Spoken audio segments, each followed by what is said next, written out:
Welcome back to my classes. चलिए आज हम, जैसे कि आप बोर्ड पे देख रहे हैं, अभी हमारा वही यूनिट चल रहा है, राइट, जो हमने स्टार्ट किया हुआ है, that is the human physiology with our first chapter breathing and exchange of gases. Correct. आज हम उसका पेज नंबर 189 स्टडी करेंगे with the topic guess what, transport. ठीक है, तो हम पढ़ेंगे कि जो ऑक्सीजन हमने इनहेल किया, जो कार्बन डाइऑक्साइड हम थ्रो करने वाले हैं, वो एक्चुअली हमारी ब्लड, हमारी बॉडी में घूमता कैसे है। ठीक है, अब ये बात तो हमने बचपन में भी पढ़ी है एंड कहीं ना कहीं हम सब जानते ही हैं कि ब्लड इज द मीडियम जो इन सब चीजों को इधर उधर घुमाता है। करेक्ट। इनफैक्ट हमारी पूरी बॉडी में ब्लड ही एक ऐसा फ्लूइड है जो सब चीजों को कनेक्ट करता है, which connects all the things in our body. ठीक है जी, तो आइए एक बार रीड करते हैं कि हम कैसे उसकी हेल्प से गैसेस को, जो गैसेस हम इनहेल करते हैं, जो गैस हम एक्सहेल करते हैं, उसको ट्रांसपोर्ट कैसे कर सकते हैं। ठीक है जी। So the topic is 14.4 in the page number 189 of your NCERT, that is transport of gases. Let's understand. Blood is the medium of transport for oxygen and carbon dioxide.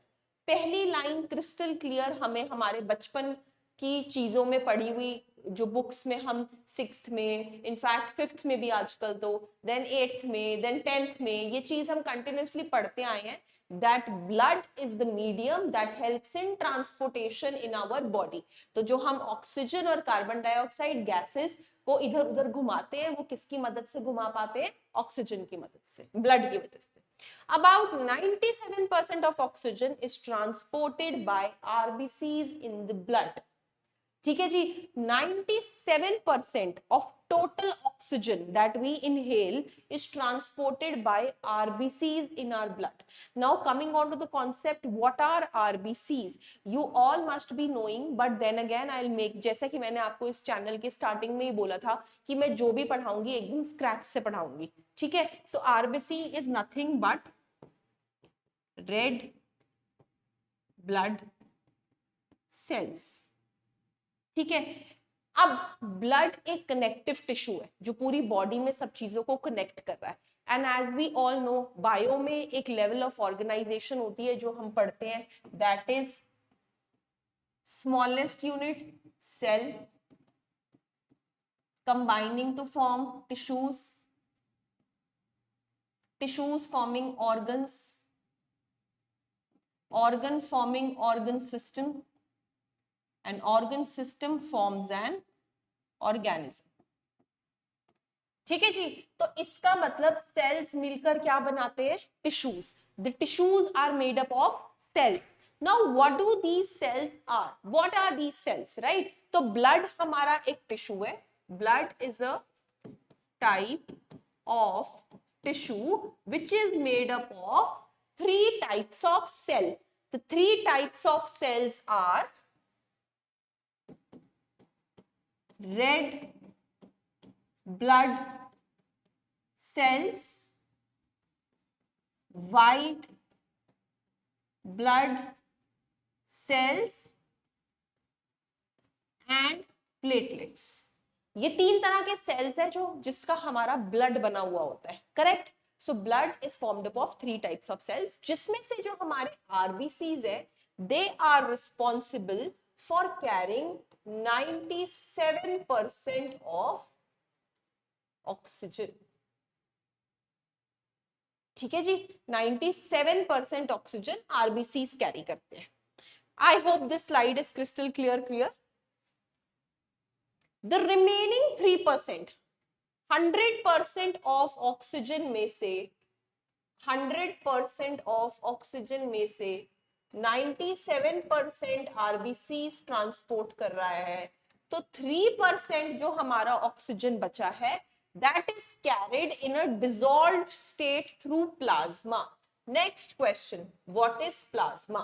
जैसे मैंने आपको अभी बताया that blood is a tissue which is made up of cells, it is also made up of a watery liquid। अब sales किसी ना किसी चीज के अंदर तो सस्पेंडेड होंगे ना, that watery liquid is known as plasma. उस वाटरी लिक्विड को क्या बोलते हैं? Plasma. So the 3% of oxygen is carried in a dissolved state. जो हमारा ऑक्सीजन है वो dissolved state में जाता है, किसके थ्रू? प्लाज्मा. फॉर एग्जाम्पल अगर मैं कहूं कि ये हमारी ब्लड वेसल है, this is my blood vessel, ठीक है, इसके अंदर ये छोटे छोटे सेल्स हैं जिनका नाम है आरबीसीज.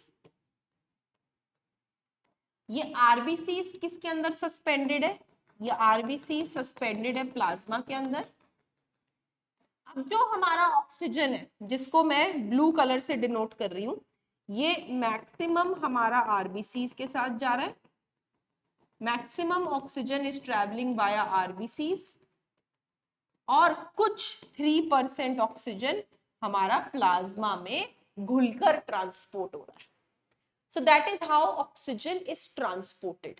अब आप सोचोगे मैम ये तो बहुत इजी है, इसके बारे में तो हमने पढ़ लिया, हमें समझ में आ गया, but the game is not here. इसके बाद भी काफी सारी डिटेल्स हैं जो हम स्टडी करेंगे कि ऑक्सीजन का ट्रांसपोर्ट एक्चुअली डिपेंड किन फैक्टर्स पे करता है. ठीक है, before that one more knowledge. Nearly 20 to 25% of carbon dioxide is transported by RBCs. अरे दूसरी गैस भी तो है, भूल गए क्या उसके बारे में? Carbon dioxide. जो 100% कार्बन डाइऑक्साइड हमारी बॉडी में बनती है उसमें से 20 to 25% ही आरबीसीज ट्रांसपोर्ट करते हैं. ठीक है, रेस्ट 70%, बाकी 70% it is carried as bicarbonate. कौन सी फॉर्म में कैरी होती है? As bicarbonate.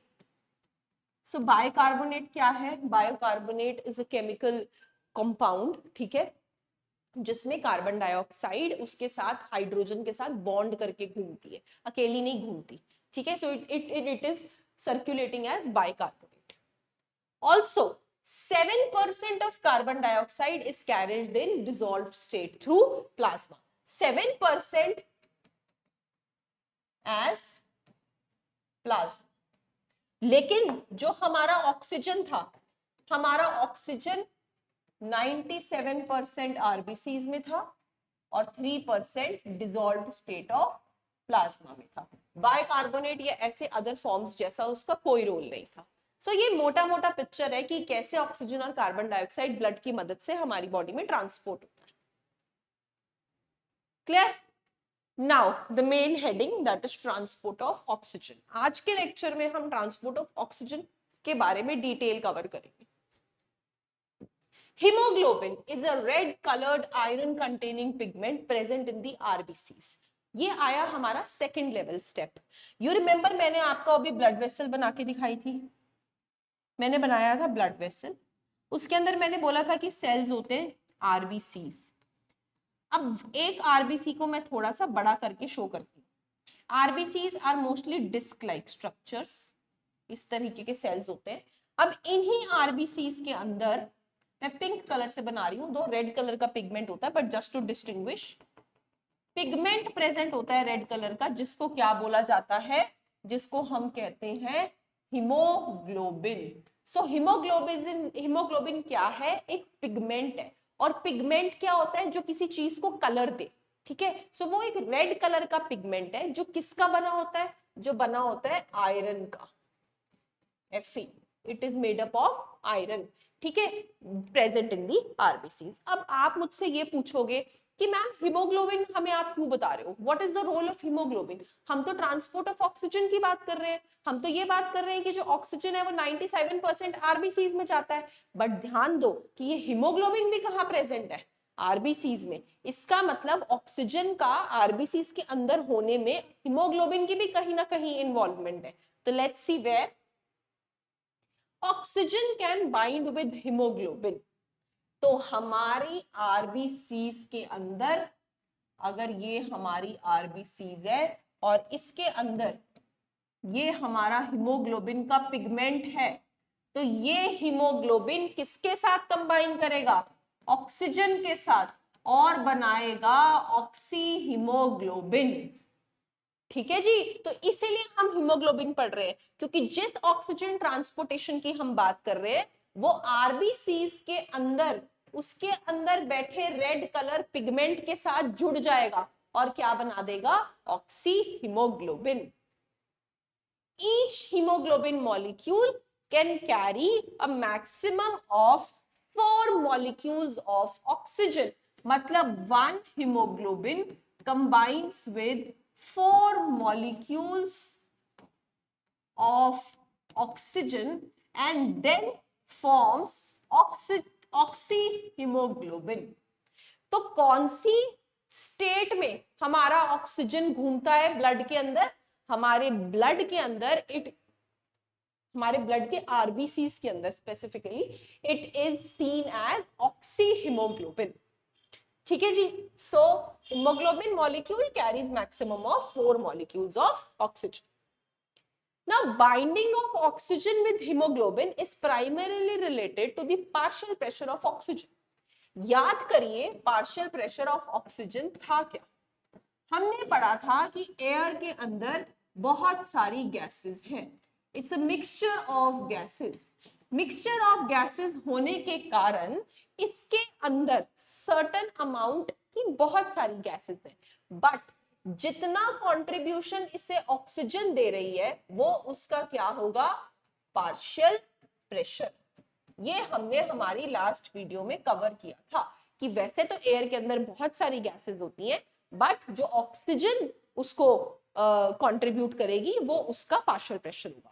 तो अब ये कह रहे हैं कि ऑक्सीजन का 4 मॉलिक्यूल्स ऑफ ऑक्सीजन का हीमोग्लोबिन के 1 मॉलिक्यूल के साथ बाइंड करने में किसका इंपॉर्टेंट रोल है, इसमें इंपॉर्टेंट रोल है पार्शियल प्रेशर ऑफ ऑक्सीजन का।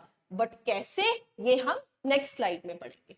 तो धीरे धीरे करके काफी चीजें ऐड ऑन हो गई। हमने स्टार्ट कहां से किया था, हमने स्टार्ट किया था कि हम पढ़ेंगे कि ऑक्सीजन एंड कार्बन डाइऑक्साइड हमारी बॉडी के अंदर कैसे ट्रांसपोर्ट होता है, हाउ डज इट ट्रांसपोर्ट।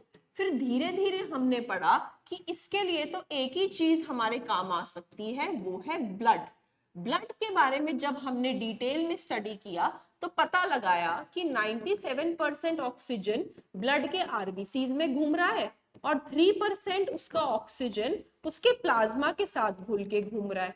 फिर हमने पता लगाया कि 20 to 25% कार्बन डाइऑक्साइड ब्लड के आरबीसीज में जाता है, 7% उसके प्लाज्मा में घूमता है और कुछ 70% अलग से बाइकार्बोनेट की तरह भी दिखाई देता है। HCO3 इज बाइकार्बोनेट, ठीक है, उसकी तरह भी दिखाई देता है। देन स्लोली हमने एक टॉपिक को पकड़ा कि आज तो हम सिर्फ और सिर्फ किसके बारे में पढ़ेंगे, ऑक्सीजन के बारे में। हमने ऑक्सीजन को यहां से उठाया और हम डिटेल में पढ़ने ले गए। सबसे पहले हमने देखा कि जो ये इतना सारा ऑक्सीजन आरबीसीज के अंदर घूम रहा है, तो ये कैसे घूम रहा है, क्या ऐसा चीज है आरबीसीज के अंदर।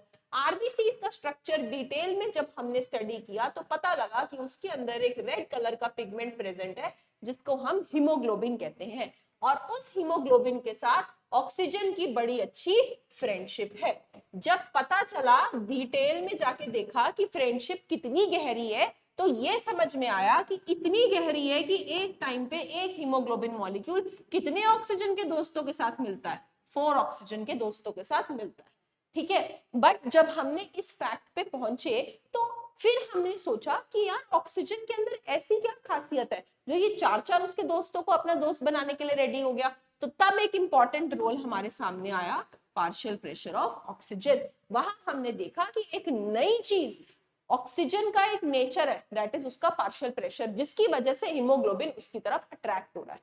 तो चलो let's see about the partial pressure. Partial pressure of carbon dioxide, hydrogen ion concentration, temperature are the other factors which can interfere with this binding. ओहो, अभी तक तो हमने ये पढ़ा कि partial pressure of oxygen support करता है ऑक्सी हीमोग्लोबिन की फॉर्मेशन में, लेकिन अभी ये क्या बोल रहे हैं कि ये कुछ फैक्टर्स हैं जो उसके साथ इंटरफियर करते हैं, जो उसको बाइंड होने नहीं देते। तो पहले हम इस कॉन्सेप्ट को क्लियर करते हैं हमारा। देखिए, partial pressure of oxygen high होने का मतलब है कि concentration of oxygen is more. Sorry, ठीक है जी, उस पर्टिकुलर जगह पे ऑक्सीजन ज्यादा अमाउंट में प्रेजेंट है। अब जब उस पर्टिकुलर जगह पे ऑक्सीजन ज्यादा अमाउंट में प्रेजेंट है तो वहां पर क्या हो रहा है, हीमोग्लोबिन ऑक्सीजन को कस के पकड़ा हुआ है, ठीक है। तो association of haemoglobin with oxygen is favourable, ठीक है जी। That is how partial pressure of oxygen indirectly इन दोनों की बाइंडिंग में काम आ रहा है। इतनी बात समझ में आ गई? तो ये तो हमें क्रिस्टल क्लियर हो गया कि हम क्या कहना चाहते हैं कि ऑक्सीजन की होने की मदद से हमें बहुत ज्यादा फायदा हो गया है, ठीक है, हमारा बाइंडिंग स्ट्रॉन्ग हो गया है। लेकिन अब वो दूसरी बात हमसे ये कह रहे हैं कि partial pressure of carbon dioxide अगर ज्यादा है, अगर H पॉजिटिव आयन की कॉन्सेंट्रेशन ज्यादा है, या दैट इज हाइड्रोजन आयन, या फिर अगर टेम्परेचर ज्यादा है, तो ये तीनों चीजें हीमोग्लोबिन और ऑक्सीजन को जुड़ने नहीं देती, they prevent, they don't let it combine. That means it is supporting dissociation of hemoglobin with oxygen. ये इस चीज को सपोर्ट कर रही है या इस चीज को फेवर कर रही है, ठीक है जी। बट हमें पता ये लगाना है कि partial pressure of carbon dioxide तो चलो हाई हो जाता है, हमें पता है, हमने पिछली वीडियो में स्टडी किया कि जब टिश्यूज में ऑक्सीजन यूटिलाइज हो जाता है तो CO2 का पार्शियल प्रेशर बढ़ जाता है। सो इससे हमें ये समझ में आया कि association of haemoglobin with oxygen कहाँ होती होगी, जहां partial pressure of oxygen high होता है। और ये हमारी बॉडी में कहाँ हाई होता है, एल्वियोलाई में, ठीक है, क्योंकि वहीं पर ऑक्सीजन बाहर से आया है, वो हाई टू लो वाला जो हमने लास्ट वीडियो में पढ़ा था। लेकिन कार्बन डाइऑक्साइड का पार्शियल प्रेशर कहाँ हाई होगा, ये फिर हाई होगा हमारे टिश्यूज में, है ना, क्योंकि टिश्यूज में ही कार्बन डाइऑक्साइड बना था और अब उसको बॉडी से बाहर निकलना है, तो वो टिश्यूज में हाई में प्रेजेंट होगा, तभी वो लो से लो की तरफ मूव करेगा, ठीक है जी। तो टिश्यूज में इसका मतलब ये हीमोग्लोबिन हमारा डिसोसिएट हो जाता है ऑक्सीजन से। बात आई हाइड्रोजन आयन और टेम्परेचर की। बेटा एक मैं आपको फैक्ट समझाती हूँ, हमने अभी पढ़ा था कि जो हमारा कार्बन डाइऑक्साइड है वो मोस्टली बाइकार्बोनेट की तरह घूमता है, ठीक है जी। तो जब इसके अंदर हमारा बाइकार्बोनेट पे कार्बन डाइऑक्साइड की और एडिशन हो जाती है तो वो बेटा फॉर्म कर जाता है कार्बोनिक एसिड। कार्बोनिक एसिड की वजह से H पॉजिटिव आयन की कंसंट्रेशन बढ़ जाती है। इनफैक्ट उसकी वजह से हमारी बॉडी में थोड़ी एसिडिटी भी बढ़ जाती है, ठीक है जी। तो ये एक इनडायरेक्ट स्टोरी है, ये आपकी एनसीईआरटी में मेंशन नहीं है, but just for your knowledge to make you understand and reach this concept कि H पॉजिटिव कैसे बढ़ा, राइट। अब अगर एसिडिक कंटेंट इंक्रीज हो रहा है तो ऑब्वियसली बॉडी का टेम्परेचर भी थोड़ा सा हमें राइज होता दिखेगा। ओके, दैट इज हाउ ये ऑक्सीजन और कार्बन डाइऑक्साइड का पार्शियल प्रेशर डायरेक्टली और इनडायरेक्टली हीमोग्लोबिन एंड ऑक्सीजन की बाइंडिंग में सपोर्ट या इंटरफेयर कर रहा है, राइट। इतना हमें समझ में आ गया है कि ऑक्सीजन जो है वो हमारा पार्शियल प्रेशर ऑफ ऑक्सीजन जो है वो हीमोग्लोबिन और 4 मॉलिक्यूल्स ऑफ ऑक्सीजन को पॉजिटिवली सपोर्ट करता है, whereas जो partial pressure of carbon dioxide है वो इनकी बाइंडिंग को अपोज करता है। इतनी बात हमें मोटी मोटी समझ में आ गई।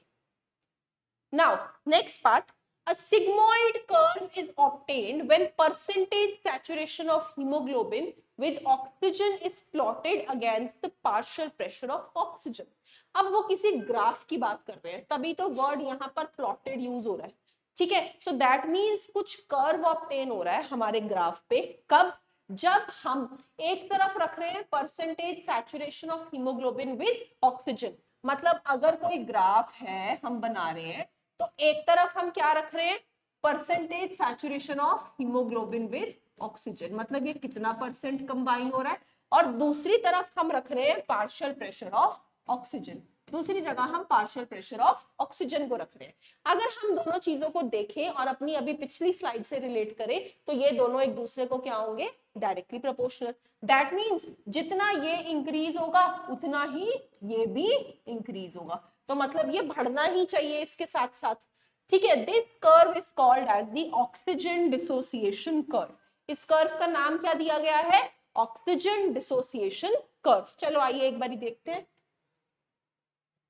पहले एक बारी ग्राफ देखते हैं, फिर ये सब स्लाइड्स पढ़ेंगे जी। ये ग्राफ है, ठीक है, ये देखिए percentage saturation of haemoglobin with oxygen. तो मतलब यहाँ पे क्या प्लॉट किया है कि कितना हीमोग्लोबिन 4 मॉलिक्यूल्स ऑफ ऑक्सीजन के साथ कंबाइन होगा इन परसेंटेज। और नीचे उन्होंने पार्शियल प्रेशर ऑफ ऑक्सीजन लिया है, तो क्योंकि प्रेशर है that will be in mm of mercury. ठीक है जी। अब याद करिए कि हमारे टिश्यूज में, चलिए छोड़िए, हम बात करते हैं एल्वियोलाई की। एल्वियोलाई में पार्शियल प्रेशर कितना था? एल्वियोलाई में पार्शियल प्रेशर ऑफ ऑक्सीजन था अराउंड 104 mm ऑफ मर्क्यूरी। किधर है 104? Somewhere here partial pressure. ठीक है, तो आप देखिए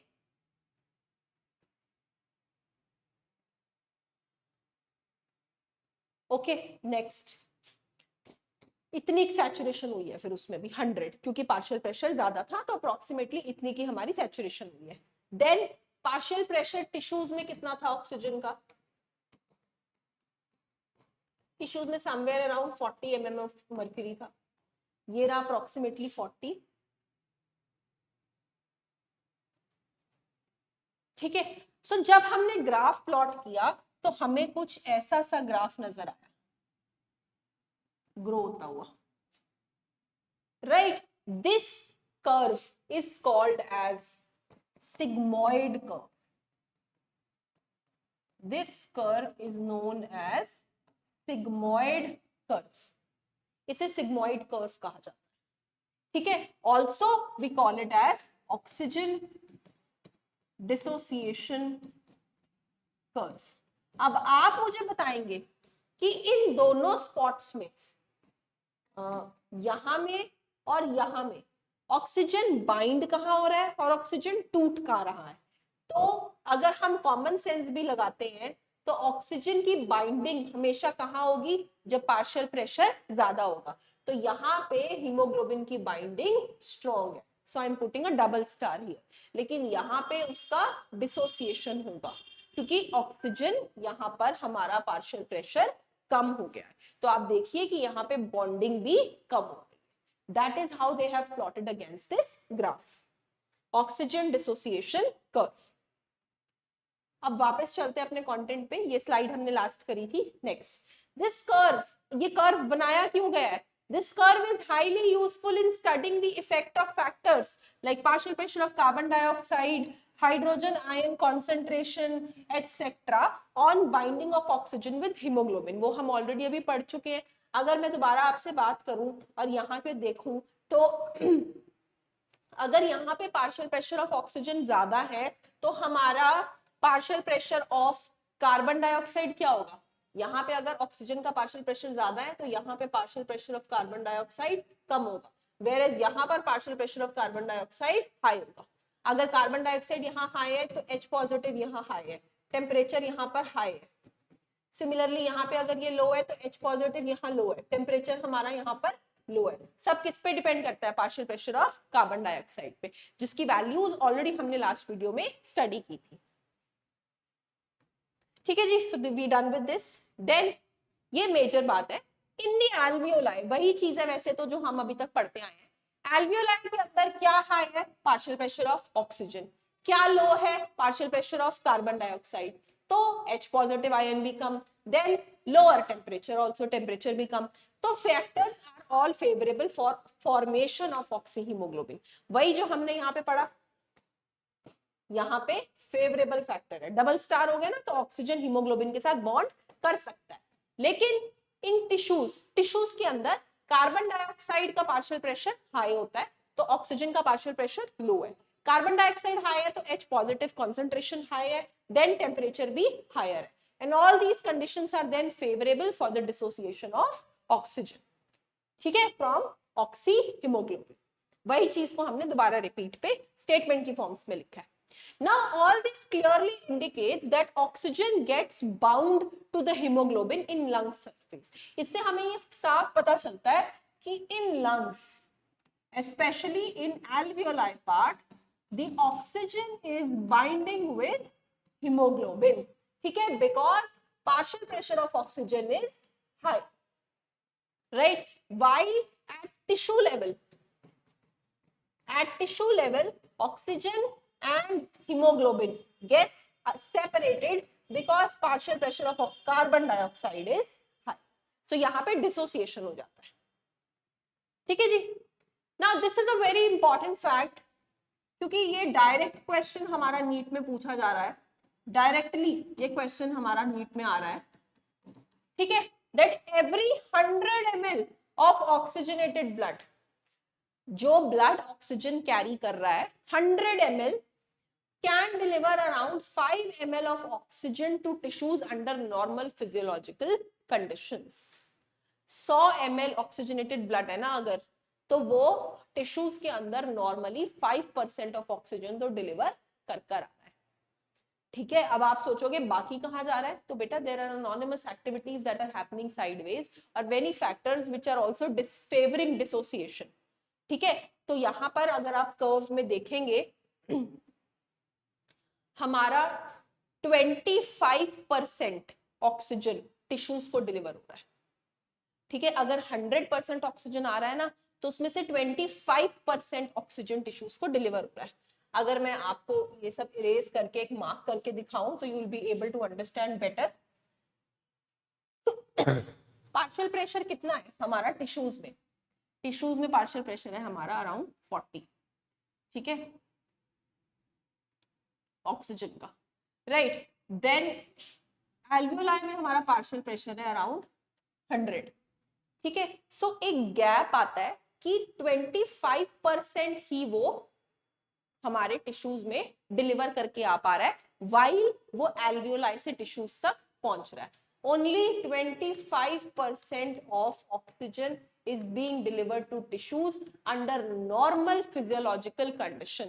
ये लाइन बहुत इंपॉर्टेंट है. अब आप सोचोगे अगर कभी ऑक्सीजन की ज्यादा नीड पड़ गई बॉडी को, जैसे हम लोग एक्सरसाइज करते हैं या कोई इमरजेंसी सिचुएशन है उसमें बॉडी को ज्यादा नीड होती है ऑक्सीजन की, तो उस केस में वो ज्यादा भी पहुंच जाता है. ठीक है, अभी तो एनसीईआरटी से डिडक्ट कर दी गई है, but we used to study Bohr's effect, Haldane's effect, वो इसी फिनोमिनन पे बेस्ड थे. ठीक है, कि अगर ज्यादा चाहिए, ये जो ग्रीन कलर से मैंने बनाई है, this is the situation where body is needing more of. ठीक है, क्योंकि उसको ज्यादा चाहिए. ठीक है, so that shift was known as हमारी राइट शिफ्ट. दूसरे केस में उसको कम चाहिए होता है, that was known as left shift. एक को हम बोहर्स इफेक्ट के नाम से पढ़ते थे, एक को हम हैल्डेन्स इफेक्ट के नाम से पढ़ते थे. ठीक है जी, यहाँ पे राइट शिफ्ट के केस में हमारा बोहर्स इफेक्ट था, जहां पे कार्बन डाइऑक्साइड की, H पॉजिटिव की, टेम्परेचर की कंसंट्रेशन बढ़ जाती थी, तो हमें ऑक्सीजन को ज्यादा डिलीवर करने की नौबत आ जाती थी, तो वहां पे हम ज्यादा डिलीवर करके आते थे. ठीक है ना, तो ऐसे बॉडी रेगुलेट करती रहती है इस मैकेनिज्म को. बट फॉर नाउ एनसीईआरटी आपको सिर्फ इतना बता रही है कि 5 ml of oxygen is being delivered from 10 ml, 100 ml of oxygenated blood. जो 100 ml oxygenated blood जा रहा है उसमें से 5 ml टिश्यूज को जा रहा है under the normal direct physiological condition. And 5% का मतलब है 5 ml का मतलब है 25%. ठीक है जी, that was all regarding the transport of oxygen. ठीक है, I know this topic is a little confusing, but it's very interesting also. So any doubts you people have, you can drop me a comment in the comment section. I'll help you reach out the same. Thank you very much.